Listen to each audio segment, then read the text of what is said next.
Hey, yo yo yo, salut les tarfeuses, salut les tarfeurs, bienvenue pour un nouveau pronostic de Benoît Requin. Ok, place au pronostic du quintet du mercredi 26 avril, direction Saint-Brieuc pour la quatrième étape du Grand National du trot attelé, 3150 mètres, 16 partants, réunion 1, course 1, indice de confiance 3 sur 5.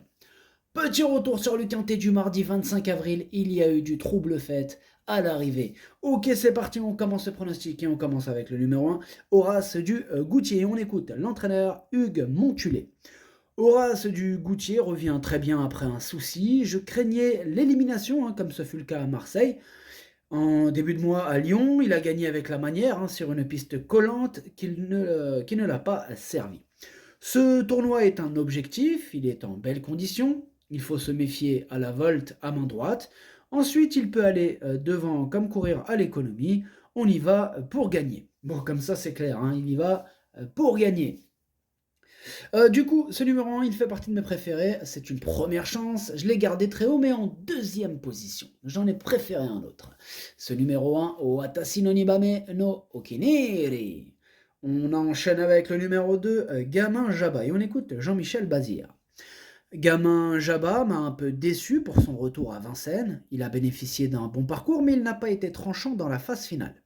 Depuis, il a travaillé de façon plus vigoureuse, il est bien placé au premier échelon, il est aussi à l'aise à main droite, s'il peut avoir un parcours non loin de la tête, il peut potentiellement se placer. Eh bien, ce numéro 2, lui aussi, je l'ai gardé, mais en bout de combinaison. Ce numéro 2, Nanaï. On passe au numéro 3, Guinness d'Airfray, et on écoute Clément Thomas. Guinness d'Airfray n'a qu'une course dans les jambes pour cette épreuve. Cela dit, elle a l'air bien et sera déférée des 4 pieds. On attend une bonne course de sa part. Toutefois, le lot étant bien composé, il va falloir être à 100% pour accrocher une bonne place. Sachez qu'elle peut aller devant comme attendre. Ce numéro 3, lui aussi, je l'ai gardé plutôt en bout de combinaison. Je l'ai gardé exactement à la sixième position. Ce numéro 3, Dokui. On passe au numéro 4, Figolu Phraséen. Et on écoute Mademoiselle Victoriane Marigots. Figolu Phraséen vient de bien gagner en amateur, ferré, montrant qu'il pouvait bien finir sur les autres. C'est un bon lot ici, mais on profite de sa situation au premier poteau et de sa bonne forme. Il tourne bien à droite désormais. S'il terminait 5e ou 6e après un bon parcours, cela serait très bien. Eh bien, ce numéro 4, je ne l'ai pas retenu, mais c'est lui le chef de ma petite liste des possibles casseurs de tickets repérés. Ce numéro 4 est Kiken. On passe au numéro 5, Formy, et on écoute Charles-Antoine Marie. Formy travaillait bien avant son retour à Vincennes. J'y comptais pour une place, mais il a été au-delà de mes espérances en s'imposant. Il aime dominer et aller de l'avant.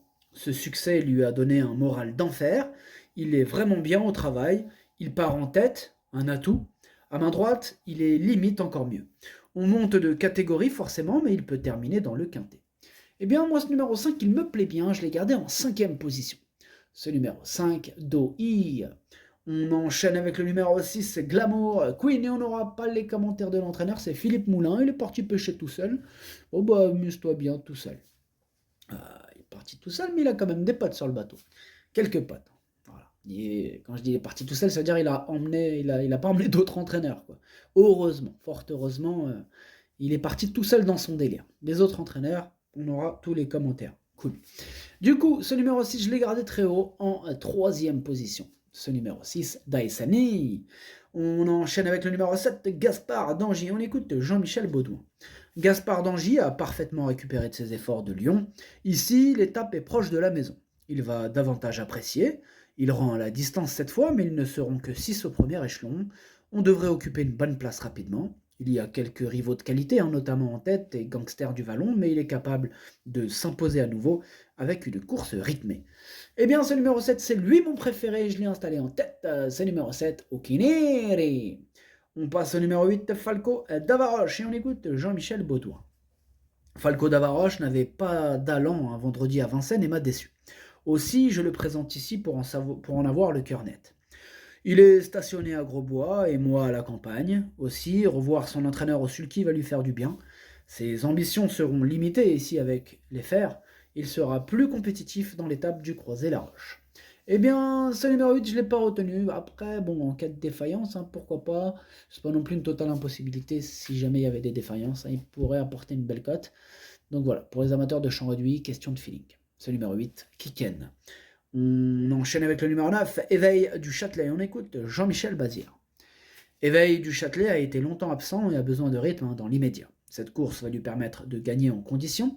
Il n'a rien à voir dans ce quintet pour les parieurs.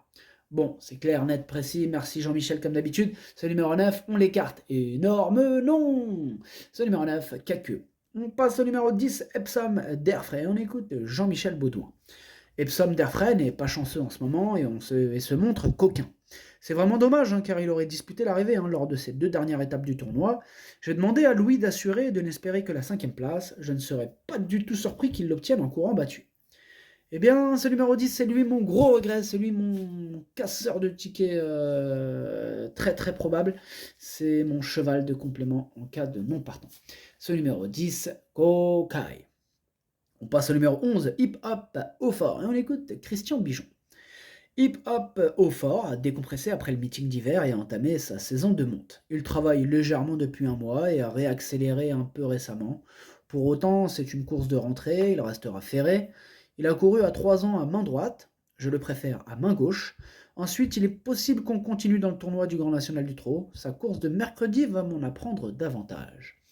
Eh bien, moi, ce numéro 11, je ne l'ai pas retenu, c'est un regret sur sa classe. Il peut faire mal, hein, malgré que ce soit une rentrée. Mais bon, j'ai quand même choisi de ne pas le retenir, j'en ai préféré d'autres. Maintenant, c'est quand même mon 2e cheval de complément en cas de non partant. Ce numéro 11, Idomeno Kokai. On passe au numéro 12, Gangster du Vallon, et on écoute Damien Lecros. Gangster du Vallon est revenu au top, en dernier lieu à Lyon-Paris, c'était très bien, d'autant qu'il était un peu moins à l'aise corde à gauche avec des virages un peu serrés. Il a été très plaisant et le chrono était exceptionnel. Il a très bien récupéré et forcément monté là-dessus. Il est en belle forme, j'en attends une bonne performance. Il devrait de nouveau rentrer dans la combinaison gagnante. Il est confiant, moi aussi, je l'aime bien, je l'ai gardé assez haut en 4e position. Ce numéro 12, Yomi. On passe au numéro 13, Doux Parfum, et on écoute Guillaume Gillot. Doux Parfum a raté son départ en dernier lieu, ce qui peut lui arriver. Auparavant, il avait bien tenu sa partie à Angers. Désormais, ses tâches sont ardues et il fait ce qu'il peut. Il est parfois surprenant. On espère une 4e ou 5e place. Eh bien, je l'ai retenu, moi, ce numéro 13. Il pourrait avoir une petite carte sympathique en plus, en bout de combinaison. Vraiment, en bout, je l'ai gardé. Ce numéro 13, Hachi. On enchaîne avec le numéro 14, Echo de Champ-le-Cy. On écoute Eric Gilles Blo. Echo de Champ-le-Cy a eu un très bon parcours en dernier lieu. Il a bien sprinté pour venir arracher la victoire.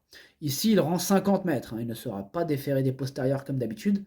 Donc il va falloir faire le parcours à la corde et essayer de prendre la meilleure allocation possible. Mais cela sera plus proche de la 7e place que de la 5e. Ce numéro 14, moi je ne l'ai pas retenu. Après, question de feeling, à faire d'impression du coup. En cas de défaillance, bien sûr, avec un bon parcours. En cas de défaillance, pourquoi pas, même aux 50 mètres. Ce numéro 14, Kiken. On passe au numéro 15, Fakir du Loro, et on écoute Michael Charuel. Fakir du Loro n'a pas démarré, ne tournait pas en gain. Corde à gauche, cela n'allait pas. Comme il n'a pas pris dur, on recourt dans la foulée à main droite. Ici, il faudra rendre 50 mètres. Il y a de l'opposition au 2e poteau. Il faudra voir comment cela va se passer. Il n'est pas exclu qu'il vienne prendre une petite place, mais il faudrait vraiment le bon parcours. Ouais, il faudrait un parcours en or. Du coup, moi, ce numéro 15, je ne l'ai pas retenu. Ce numéro 15, à Caqueux. Et on termine avec le numéro 16, Élie de Beaufour, et on écoute Jean-Michel Bazir. Élie de Beaufour rend 50 mètres et gardera ses fers. Aussi, il aura fort à faire pour se mettre en évidence. Il a pu travailler de bonne manière avant cette course, qui lui fera du bien avant de disputer les Ducs le mois prochain à Caen. Donc on a entendu Jean-Michel, c'est pas une course visée, je l'écarte. Ce numéro 16, je l'écarte. Ce numéro 16, Caqueux. Le pronostic, ça donne 7, As, 6, 12, 5, 3, 2, 13. Merci d'avoir suivi cette vidéo. N'hésitez pas à mettre un pouce bleu si la vidéo vous a plu. Pour accéder à tous mes tickets pour la course du Quintet, rendez-vous directement en description de la vidéo. À jouer avec modération. Bonne chance. Chopez-le-moi. Ciao.